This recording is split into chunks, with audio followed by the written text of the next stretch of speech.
What's up, anime fans and manga readers? Fall 2024 has so far shaped up to be an amazing season for anime fans, as a whole lot of popular series are making the return to the screen after multiple months and, in some cases, years of waiting. Looking at you, ReZero! Among these shows is Shangri La Frontier, an anime we've talked about here on the channel, and one I am undoubtedly a huge fan of if you couldn't already tell. The first outing of the show had some great moments that captured the attention of many with its flashy action, impressive animation, and highly relatable representation of the competitive gaming space. Season 1 introduced audiences to the dense and immersive virtual reality MMORPG sharing the title of the show itself, Shangri La Frontier. We follow a high schooler named Rakuro Hizutome who is known to the fans as Sunraku. He spends most of his time playing a host of broken, trashy games until he eventually grows bored of them.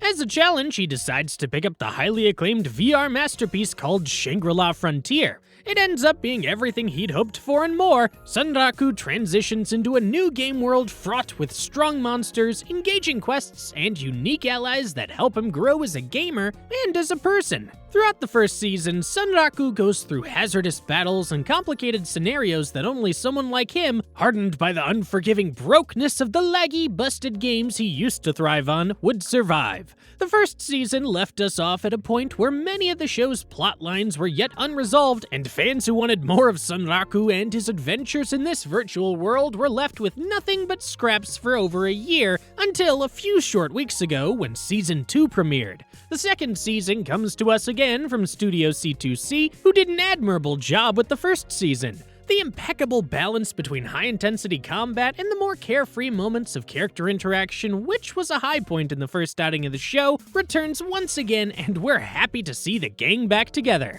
Shangri La Frontier Season 2 picks up where the first one left off, as our protagonist continues to explore the virtual world of the game and take on new challenges. But I'm sure you're wondering, what challenges? Heads up, there will be mild spoilers for both seasons of Shangri La Frontier up ahead. We'll try to be light on the details so you can still enjoy the experience if you choose to go ahead. With that said, let's get right into it, shall we? So, here's a quick recap of the first season. Rakuro, our trash game connoisseur, creates a character and names him Sunraku and dives into the game Shangri La Frontier armed with nothing but a bird mask and tight shorts to show off his impeccable abs. He has a bit of a rough start at first, but as it turns out, he's pretty good at it. All that time he spent on the trash games wasn't for nothing. He soon encounters Lycagon the Night Slayer, one of the 7 strongest monsters in the game known as unique monsters. Despite being thoroughly and soundly defeated, Sunraku gains a unique ability called Lycagon's Mark, which allows him to respawn in the game and continue his journey with limitations on equipment.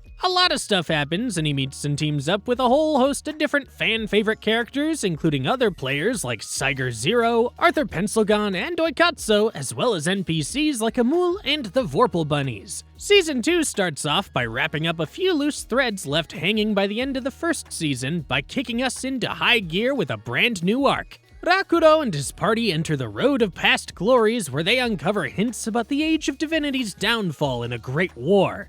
Arthur and Katsuo follow Rakuro, eventually capturing him and aggressively convincing him to locate the magic application unit. They delve into an ancient laboratory and secure the artifact, which Bylak later discovers is a helmet that reveals lost weapon-making knowledge. Sunraku's party, Wolfgang, SF Zoo, and a couple other rival clans meet to discuss alliances. Saiger 100 offers to lift Rakuro's curse in exchange for insights into Lycagon the Night Slayer, while Arthur and Katsuo navigate political tensions and the exchange of critical information about their battle with Weathermon to the Professor. Sunraku faces new enemies, including a confrontation with scorpions at the Crystal Nest Cliffs, where he develops new strategies and unlocks the Skywalker ability to overcome them. He KOs a rare Goldie Scorpion, leveling up to 99 in the process, an unprecedented feat in the game, and at that moment, he realizes that Shangri La Frontier is the best game he's ever played. And to fast forward a little bit, the Ether Reactor gets repaired by Bylak, now promoted to the rank of Ancient Craftsman, and she uses the loot from the Golden Scorpion to make Sunraku some gear.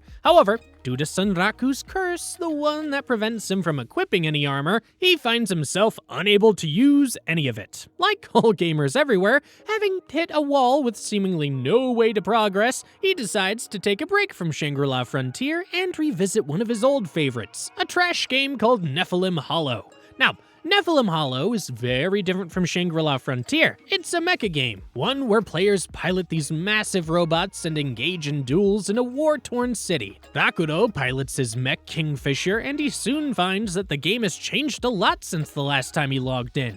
He is challenged by Super Ball Man, piloting Bound Dog, seeking revenge for a past defeat. Despite being rusty, Rakudo relearns how to pilot Kingfisher and hands Ball Man his ass for the second time. Next, Rakudo faces Rust, the reigning champion of Nephilim Hollow and his old rival. Piloting her mech Crimson Twinowing, Rust defeats Rakudo's outdated Kingfisher. Her victory leaves a bitter taste in her mouth though, and she's left unsatisfied due to Rakudo's lack of preparation. She asks him for a rematch once he's upgraded his mech. Ballman reveals to Rakudo that Rust's strength partly lies in her ally Mordo, who provides real-time analysis of opponents' movement. At this point, we know Rakudo loves a challenge, so he captures and customizes a new mech, Fiddler Crab, which, unlike his usual build, is heavily armored, slow, and equipped with a crab claw. In the rematch, Rust is thrown off by its unusual design and stealth capabilities. Rakudo uses smoke and invisibility to disorient Rust, ultimately severing Crimson Twinowing's arm with the crab claw, turning the tide in his favor, and, well, that's as far as the season's gone for now. Even in its sophomore season, Shangri La Frontier has proven to be some of the best and most entertaining depictions of gaming in all of anime. And the switch to this short and high-intensity arc of Nephilim Hollow is a welcome change of pace from SLF. It does away with all the lore, mechanics, and progression for the time being, and puts Rakudo straight into the mud where only his wit and strategy matter on the field. The characters are fun, the game premise is bonkers, and I, for one, am very excited to see this arc through before getting back to the main story. Anyway, that's all we have for today, folks. Do you agree with our summary? Perhaps we'll make some more recap videos like this in the future. I certainly had a ton of fun with it. Let me know what you think in the comments section below. Please subscribe if you haven't already, and ring the notification bell to get regular updates on new videos. I make awesome anime and manga content like this every week, so be sure to check them out. Thanks for watching, and bye for now.